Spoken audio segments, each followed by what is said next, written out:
सुषमा की जब शादी हुई थी तब वो अपने ससुराल की इकलौती बहू थी। जब वो शादी करके इस घर में आई थी तब उसके परिवार में कुल 3 लोग थे, सुषमा, उसका पति और उसकी सास। लेकिन कुछ समय बाद ऐसा कुछ हुआ कि सुषमा की सास का निधन हो गया। फिर 2 साल बाद उसका परिवार आगे बढ़ा और उसने 2 बेटे और 2 बेटियों को जन्म दिया। अब वो 2 से 6 हो गए। अपने सास ससुर के जिस घर में वो लोग रहते थे वो एक छोटा सा घर था। वैसे तो सास ससुर के मकान में रहना बड़ी ही गर्व की बात है, लेकिन क्या हो जब बढ़ते परिवार के साथ छोटे घर में रहना मुश्किल हो जाए। उस घर में एक छोटा सा बेडरूम और छोटा सा हॉल, इसके साथ टॉयलेट, बाथरूम और एक किचन था। जब तक सुषमा के बच्चे छोटे थे तब तक तो गुजारा बड़े ही अच्छे से चल रहा था, लेकिन जैसे ही सुषमा के 4 बच्चे बड़े हुए उस घर में गुजारा करना मुश्किल हो गया और अब ये घर छोटा लगने लगा था। लेकिन अपने पुश्तैनी मकान से जुड़े होने के कारण सुषमा किसी भी कीमत पर इस घर को छोड़कर नहीं जाना चाहती थी। अब उसका बड़ा बेटा जवान हो गया और उसकी अच्छी नौकरी लग गई। एक रोज, माँ तो मैं भी कमाने लगा हूँ, तो क्यों ना हम एक अच्छा सा फ्लैट ले लें और वहीं चल कर रहे हैं। क्यों ले फ्लैट? मुझे तो नहीं रहना उस घोंसले में। भला वो भी कोई घर होता है? वो तो बस कैद खाना होता है। ना तो अपनी कोई जमीन और ना ही छत, बस पड़े रहो उस कुटिया में। मुझे तो लगता है हमारी सारी उम्र जमीन पर बिस्तर लगाने में बीत जाएगी। तू क्यों चिंता करती है? कुछ महीनों में तेरी शादी हो जाएगी, फिर तू आराम से अपने ससुराल में पलंग पर जाकर सोना। बच्चों के लाख समझाने पर भी सुषमा नहीं मानी। ऐसे कुछ दिन बीत गए। फिर एक रोज, माँ मुझे अपने ऑफिस में काम करने वाली सुहानी पसंद है और हम दोनों एक दूसरे से शादी करना चाहते हैं। आप कहो तो मैं उसके घर वालों से बात करूँ। अब जब तुमने लड़की पसंद कर ही ली है तो मैं कौन होती हूँ मना करने वाली? बुला ले उनको मिलने। ये सुनकर मयंक खुश हो जाता है, लेकिन वो मन ही मन सोचता है, अगर मैंने सुहानी के पेरेंट्स को अपने घर पर बुलाया तो वो तो इस माचिस के डिब्बे जैसे घर को देखकर ही मना कर देंगे। नहीं नहीं, मैं ऐसा करता हूँ, कोई रेस्टोरेंट बुक कर लेता हूँ। फिर दोनों परिवार एक रेस्टोरेंट में मिलते हैं जहाँ सबकी रजामंदी से रिश्ता पक्का हो जाता है। कुछ दिनों बाद दोनों की सगाई का फंक्शन होता है। इसके लिए भी मयंक एक बैंक्वेट हॉल चुनता है जहाँ उनकी सगाई पूरी होती है। बेटा सगाई तो निपट गई, लेकिन शादी के बाद क्या होगा? आप फिक्र मत करो भैया, जब तक कोई जुगाड़ नहीं हो जाता आप और भाभी बेडरूम में सो जाना और मैं, बाबा, माँ और अनिल और सोनम बाहर हॉल में सो जाएंगे। 1 महीने बाद उन दोनों की शादी हो जाती है। शादी के बाद सुहानी अपने ससुराल आ जाती है। इतने छोटे घर को देखकर सुहानी कहती है, ये सब क्या है मयंक? इतना छोटा घर और उसमें इतना बड़ा परिवार। अरे 2 मेहमान नहीं आ सकते घर में? और ये सब तो मुझे पहले भी बता सकते थे क्या कि मेरा ससुराल मुश्किल से 1 कमरे का है। देखो सुहानी, तुम इस घर पर मत जाओ। भले ही अगर छोटा है, लेकिन मेरे घर वालों का दिल बहुत बड़ा है। अरे मैं इसके लिए ब्लेम नहीं कर रही। माना कि तुम्हारे पेरेंट्स बड़ा घर अफोर्ड नहीं कर पाए, लेकिन कम से कम अब तुम तो इस बारे में कुछ सोचो।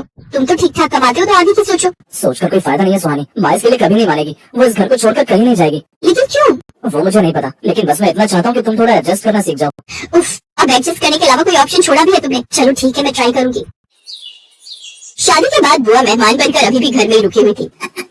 सुहानी कब से टॉयलेट जाना चाहती थी, लेकिन उसका नंबर ही नहीं आ रहा था। वो गुस्से में मयंक को उठाते हुए कहती है, मयंक ये सब क्या है यार? मुझे कब से टॉयलेट जाना है, पूरे 20 मिनट से रोक कर बैठी हो। हाँ तो जाओ ना, किसने रोका तुम्हें? क्यों मेरी नींद खराब कर रही हो? ये तो मुझे भी पता है कि वॉशरूम बाहर ही है, लेकिन वहाँ जो लंबी लाइन लगी हुई है उसका क्या करूँ? पिछले 25 मिनट से तुम्हारे पिताश्री बैठे हैं और जैसे मैं जाने लगी तुम्हारी बुआ पेट पकड़कर खड़ी हो गई और फिर नंबर लगाने जाते तब तक तुम्हारी माँ, फिर भाई और बहन आ गई। अब वो सब पेट पकड़कर खड़े हैं। अरे मेरी माँ धीरे बोल, सब सुन लेंगे। और मेरी बात मानो तो कल से तुम सुबह जल्दी उठ जाया करो। मयंक मैंने सच्ची, मुझे तो बहुत गुस्सा आ रहा है। ऐसे 2 दिन बीत जाते हैं। सुहानी अपने कमरे में होती है जब सुषमा आकर उसके कमरे के बीचों बीच पर्दा लगाने लगती है। माँ जी, ये आप क्या कर रही हैं? अरे बहू, तुम्हारी बुआ सास कह रही है वो भी कुछ दिन और यहीं रुकेंगी। ऊपर से वो थोड़ी बूढ़ी है, थोड़ी गर्मी ज्यादा लगती है और तुम तो जानती ही हो कि एसी तो सिर्फ तुम्हारे बेडरूम में ही लगा है, इसलिए अब उनकी खाट यहीं तुम्हारे कमरे में लगा रही हूँ।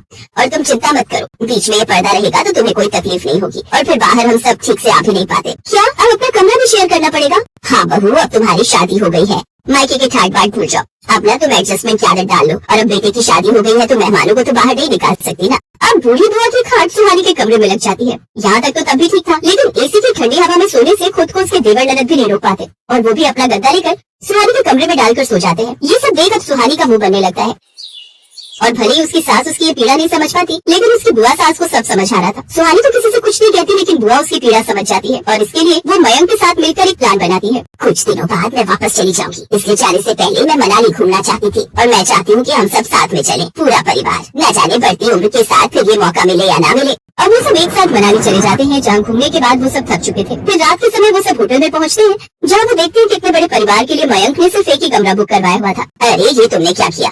इतने सब लोगों के लिए सिर्फ एक ही कमरा? 2 पैसे बचाने के लिए क्या किया तुमने? उसे ऐसा करने के लिए मैंने ही कहा था, और इसमें बुरा भी क्या है? सब जैसे तैसे एडजस्ट कर लेंगे। कैसे कर लेंगे दीदी, आप ही बताओ। इतने बड़े परिवार के लिए कमरे में कैसे गुजारा होगा? यही तो मैं तुझे समझाना चाहती हूँ सुषमा। जब परिवार बड़ा हो जाए तो एक कमरे में गुजारा करना मुश्किल हो जाता है। ऊपर से अगर घर में नई बहू आ जाए, अब वो बेचारी किसी से कुछ कहती नहीं। इसका मतलब ये नहीं कि तुम उसकी मजबूरी ना समझो। ना तो वो बेचारी ठीक से अपने बिस्तर पर आराम से बैठ सकती है, ना ही वो अपने पति के साथ चैन के पल बिता सकती। पैसों की कमी की वजह से बड़े परिवार को एक कमरे में रहना पड़े तो समझ भी आता है, लेकिन तुम तो जानबूझकर उस पुश्तैनी घर की मोह माया में पड़ी हो। देखो सुषमा, परिवर्तन ही संसार का नियम है।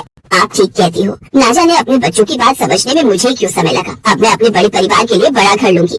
ये हुई ना बात। चलो अब मयंक और सुहानी को अकेला उनके इस कमरे में छोड़ देते हैं और हम सब अपने अपने कमरे में चलते हैं। हाँ, मतलब और भी कमरे बुक कर रखे हैं तो और क्या, अपनी तरह समझ रखा है क्या मुझे? भले गांव से हूँ लेकिन बच्चों की प्राइवेसी अच्छे से समझ सकती हूँ। इस तरह सुहानी और मयंक अकेले में समय बिताते हैं।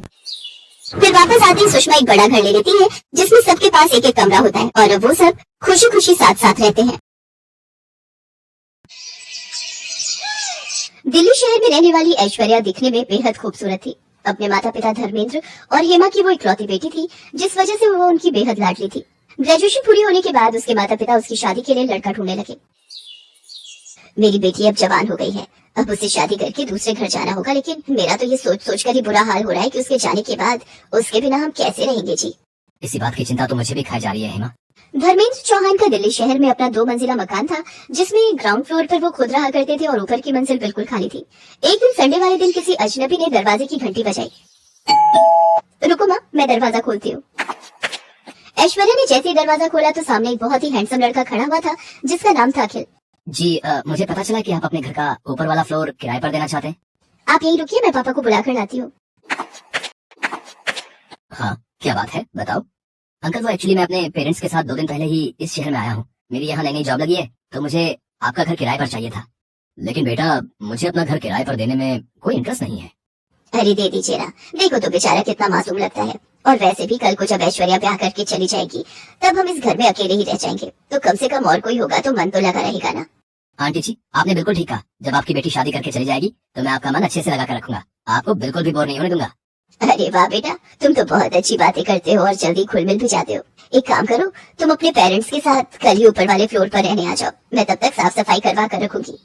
अरे नहीं आंटी जी, आपको परेशान होने की बिल्कुल भी जरूरत नहीं है, मैं खुद ही आकर सारी साफ सफाई कर लूंगा। अगले ही दिन अखिल अपनी माँ आशा और पिता रमेश के साथ उनके घर में शिफ्ट हो जाता है। अखिल स्वभाव का बहुत ही अच्छा लड़का था। अपनी चुलबुली बातों और हंसते हुए चेहरे से वो सबका मन जीत लेता था। हेमा चौहान को अखिल बहुत पसंद आता है। अब अखिल को उस घर में रहते हुए कुछ दिन बीत चुके थे। एक शाम हेमा अपने पति धर्मेंद्र से कहती है, अखिल कितना प्यारा लड़का है ना। हाँ, आजकल के जमाने में भला ऐसे लड़के मिलते कहाँ हैं। अपने माता पिता को खाना तक बनाकर खिलाता है। अजी, खाने की क्या बात करते हो, जब उसकी मेड नहीं आती तो वो घर का भी सारा काम खुद ही करता है। हमारी बेटी को भी काश ऐसा ही कोई लड़का मिल जाए। ऐसा ही कोई क्यों, अपना अखिल बुरा है क्या? लेकिन वो तो हमारे किराएदार हैं। हाँ तो ये तो अच्छी बात है ना, इससे हमारी बेटी भी अपने पास ही रहेगी। आप हाँ कहो तो मैं कल ही उसके माता पिता से रिश्ते की बात आगे बढ़ाती हूँ। हाँ ठीक है। फिर एक दिन मौका पाकर हेमा अखिल और उसके परिवार से इस बारे में बात करती है और फिर सबकी रजामंदी से दोनों की शादी हो जाती है। अगले दिन जब सुबह अखिल सोकर उठता है तो ऐश्वर्या को ना पाकर अपनी माँ से पूछता है, माँ, ऐश्वर्या कहाँ है?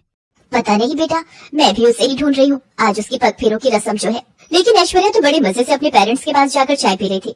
ऐश्वर्या, तुम वहाँ क्या कर रही हो?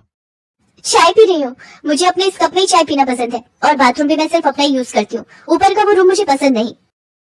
अरे बहू, आज तुम्हारी पग फेरों की रस्म थी लेकिन तुम तो अकेले ही मायके पहुंच गई। चलो कोई नहीं, अब मैं अखिल को नीचे भेजती हूँ तुम्हें लेने के लिए। क्या सासू माँ, आप भी आ तो रही हूँ मैं। इसके बाद आशा उसे पहली रसोई बनाने के लिए कहती है, लेकिन 5 मिनट के अंदर ही ऐश्वर्या हलवा लेकर पहुंच जाती है। अरे वाह, हमारी बहू तो बहुत तेज है। 5 मिनट भी नहीं हुए इसे गए हुए और हलवा बनाकर ले आई। नहीं पापा जी, ये तो नीचे मम्मी ने बनाया था तो मैं ऊपर ले आई। बहू, अब वो तुम्हारा मायका है और ये तुम्हारा ससुराल। हाँ तो क्या फर्क पड़ता है। अच्छा वो सब छोड़िए और ये बताइए कि आप इस महीने का किराया कब दे रहे हैं? पापा ने कहा था आपसे पूछ लूं। लेकिन बहू, अब तो हम रिश्तेदार हैं, क्या अभी भी तुम्हारे पापा हमसे किराया लेंगे? हाँ पापा जी, मेरे पापा ना हिसाब के एकदम पक्के हैं। अगर आप नहीं दोगे तो वो मुझसे मांग लेंगे, क्योंकि अब मैं इस घर की बहू हूँ। ऐसे ही एक रोज जब ऐश्वर्या और निखिल अकेले में बैठकर बातें कर रहे होते हैं तो ऐश्वर्या की माँ उसे आवाज देकर नीचे बुला लेती है। ऐश्वर्या बेटी, कहाँ हो तुम? जल्दी से नीचे आ जाओ। कहाँ जा रही हो? अब ये तुम्हारा ससुराल है। मैंने तुमसे कहा था ना कि मुझे नींद अपने कमरे में ही आती है। इतना कहकर वो वहाँ से चली गई। अगले दिन अखिल घर का राशन लेने जा रहा था तो हेमा ने भी उसे अपनी लिस्ट पकड़ा दी। अरे दामाद जी, जरा ये मेरा भी राशन लेते आना। ठीक है आंटी, मेरा मतलब है सासू माँ। ऊपर वाले फ्लोर पर खड़े रमेश और आशा ये सब देख रहे थे। हे राम, ये ऊपर ससुराल और नीचे मायके में ना जाने और क्या क्या दिन देखना पड़ेगा। ऐसे ही कुछ दिन बीत जाते हैं और ऐश्वर्या प्रेग्नेंट हो जाती है। घर में सभी ये जानकर बहुत खुश थे। देखते देखते उसे 7 महीने पूरे हो जाते हैं। उफ, यहाँ ऊपर वाले फ्लोर पर तो कितनी गर्मी है, एसी तक नहीं है यहाँ। मुझे ना इस प्रेगनेंसी में ये गर्मी बर्दाश्त नहीं हो रही, इसलिए मैं कुछ महीने अपने मायके, मेरा मतलब है नीचे ही रहूंगी, और जब बच्चा पूरे 3 महीने का हो जाएगा तभी ससुराल मतलब ऊपर आऊंगी। लेकिन ऐश्वर्या, ये बात ठीक नहीं है।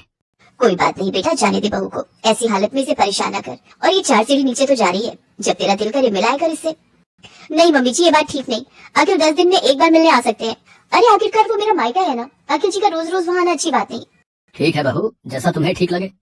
काफी सोच विचार के बाद अखिल एक दिन धर्मेंद्र से मिलने नीचे जाता है। अरे आओ दामाद जी, आज मैं आपका दामाद नहीं बल्कि किराएदार बनकर आया हूँ। पापा हम ये घर खाली करना चाहते हैं। तभी ऐश्वर्या और हेमा भी वहाँ आ जाती हैं। लेकिन क्यों अखिल, ये मेरा मायका भी तो है।